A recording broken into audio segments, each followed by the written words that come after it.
Fala aí, galerinha, beleza? Eu sou o professor Emerson Fernandes, professor da disciplina de Física, e tenho como proposta fazer alguns vídeos explicando conteúdos dessa disciplina que todo mundo adora, né? Então, o tema desse vídeo vai ser calor e sua propagação. Para isso, vamos entender primeiro o que é calor, certo? Imaginemos aí um líquido A e um líquido B. O líquido A encontra-se a temperatura de 30 graus Celsius.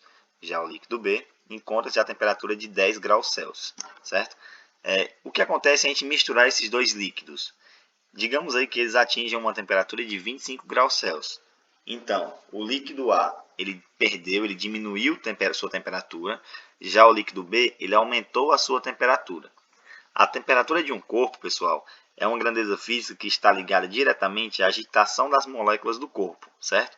Então, se as moléculas dos corpos elas possuem agitação, quer dizer que elas possuem energia cinética, possuem energia, certo? Então, um corpo com maior temperatura, ele tem maior grau de agitação, possui maior energia do que um corpo de menor temperatura. Então, veja bem, se o corpo A ele diminuiu sua temperatura, quer dizer que ele perdeu energia. Já o corpo B, ele aumentou sua temperatura, então ele ganhou energia. Se um corpo perdeu e o outro ganhou energia, quer dizer que a energia sofreu, existiu um transporte de energia de um corpo para outro, certo? E esse transporte de energia ou a transferência de energia de um corpo para outro, a gente vai falar que existe uma energia térmica em trânsito. E essa energia térmica em trânsito é exatamente o calor, certo? Então, o que é calor? É a transferência de energia térmica provocada pela diferença de temperatura entre os corpos. Opa, beleza, entendi o que é calor. Então, calor é uma grandeza física que depende da diferença, depende do contato entre corpos de temperaturas diferentes.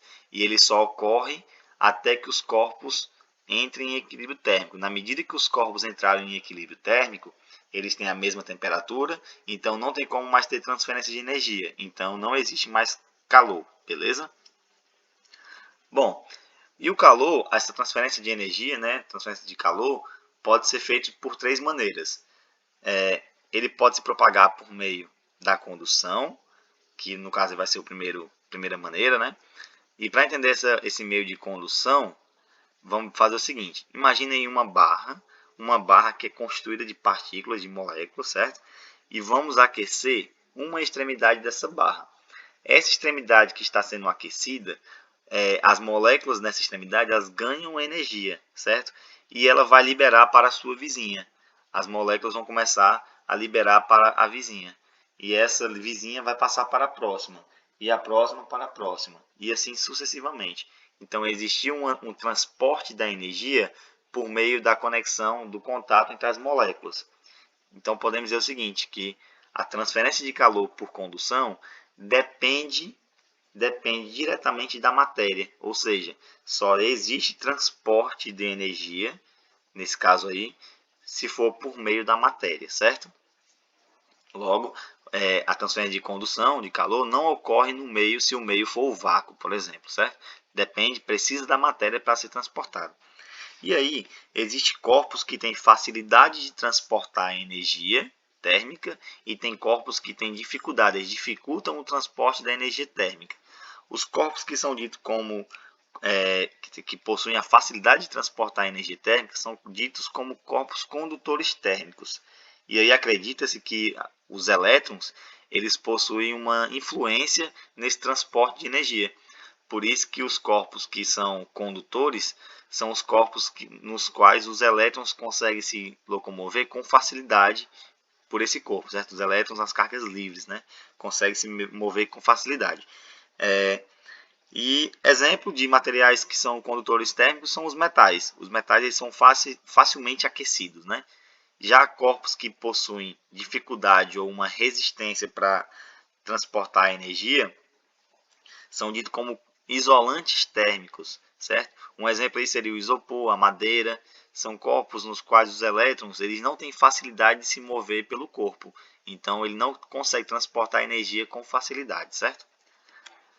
A próxima transferência de calor vai ser por meio de convecção. Para isso, vamos fazer um novo exemplo. Vamos imaginar o seguinte, que temos aí um ar-condicionado que vai resfriar uma sala. A sala está constituída e está cheia de ar quente dentro dela, e a gente vai querer esfriar essa sala. Então, como é que vai acontecer? O ar-condicionado ele vai liberar para a sala uma quantidade de ar frio, certo? Liberou uma quantidade de ar frio. Essa quantidade de ar frio liberada pelo ar-condicionado, ela possui maior densidade do que a quantidade de ar quente que tinha na sala. Então, o ar com maior densidade, ele tende a descer, e o ar com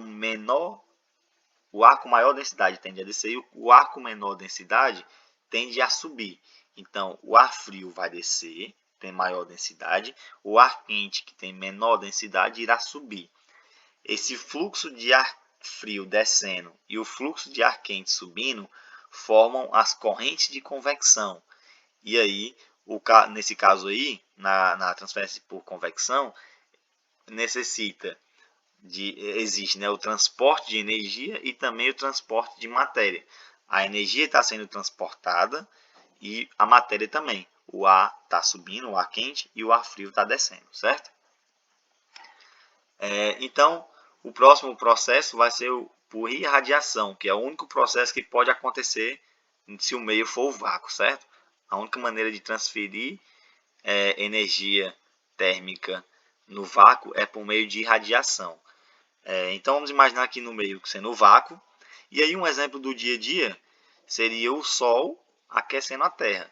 O Sol aquece a Terra por meio de radiação. Ele libera ondas eletromagnéticas ou libera radiação que chega à Terra. E essas ondas eletromagnéticas elas transportam energia térmica. E essa energia térmica que chega à Terra faz com que a Terra sofra um aquecimento, certo? Ela superaqueça. Então, o Sol, qualquer corpo, na verdade, ele pode liberar radiação. Qualquer corpo que possui temperatura. Claro que o Sol, como é um corpo que tem uma temperatura muito grande, ele vai liberar uma quantidade grande de ondas eletromagnéticas que vai transportar energia até chegar nos outros corpos, né? Um outro exemplo seria uma lâmpada incandescente. A lâmpada incandescente ela possui um filamento que possui uma resistência elétrica. E essa resistência elétrica faz com que esse filamento superaqueça, além de liberar a energia de forma luminosa, ela libera também energia térmica, certo? Então, se passar muito tempo ligado e a gente colocar lá a mão próxima, a gente vai perceber que existe um aquecimento, certo?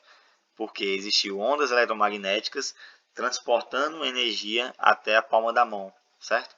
Então, o meio por radiação, né, o transporte de energia por meio de radiação, são devido aos raios infravermelhos, né? Então, lembrando que no processo por irradiação, não precisa de matéria para que isso aconteça, certo? As ondas eletromagnéticas aí, elas transportam a energia e não transportam matéria, tranquilo? Bom, se a gente está falando de transporte de energia, de transferência de energia de um corpo para outro, existe um fluxo de calor indo de um corpo para o outro. E aí a gente vai deduzir a lei de Fourier, certo? Primeiro vamos compreender como é que acontece o fluxo de calor que vai de um meio para outro, certo? Vamos imaginar aqui um corpo que possui uma temperatura TA e um corpo próximo a ele com uma temperatura TB, sendo que a temperatura de A é maior do que a temperatura de B, certo? Colocaremos aí uma barra que vai conduzir o calor de um corpo para o outro, indo do corpo A para o corpo B, saindo do corpo de maior temperatura e indo para o corpo de menor temperatura, certo? Essa transferência de calor vai ser por meio da condução, certo? Então, veja bem, o fluxo de calor que vai de A para B depende da quantidade de calor que está indo de A para B e depende também do tempo que demora para sair de A e chegar em B. E, no caso, podemos dizer que o fluxo de calor é o quociente entre a quantidade de calor dividido pela quantidade de tempo, certo? Então, tá aí, o fluxo ele é calor dividido pelo tempo. Em unidades do sistema internacional, o calor, como ele é uma forma de energia, ele é medido em joules. Já o tempo ele é medido em segundos. Assim, o fluxo de calor ele vai ser joules por segundo. Joules dividido por segundo. Então, ele é a unidade de medida de watts, certo? Uma outra maneira de calcular e de representar o fluxo de calor seria calorias por segundo. Aí era só o calor estar sendo medido em calorias, certo? Então, veja bem, o que é que diz a lei de Fourier? Se nós tivermos aí uma barra de comprimento L, que sobre ela está passando um fluxo de calor. Como é que a gente vai calcular esse fluxo de calor? Esse calor ele é inversamente proporcional ao comprimento dessa barra, certo? Ou à espessura da barra, certo? E também ele é diretamente proporcional à espessura, na verdade, né? A largura da barra, certo? Então veja bem, se a gente fizer um diagrama aqui de temperatura pelo comprimento da barra, a gente vai ver o seguinte, que o ponto onde a barra está encostando aí na temperatura, no corpo de maior temperatura, a temperatura vai ser maior do que o ponto que está encostando no corpo de temperatura menor. E essa variação de temperatura ela acontece de forma homogênea, certo? Saindo de TA até chegar em TB, o calor vai diminuindo aí, a temperatura vai diminuindo de forma homogênea, tranquilo? Então, o fluxo de calor, segundo a lei de Fourier, acontece da seguinte maneira: depende da constante K, é diretamente proporcional à constante K, à espessura da barra, no caso aí, e também da variação de temperatura entre os pontos, certo?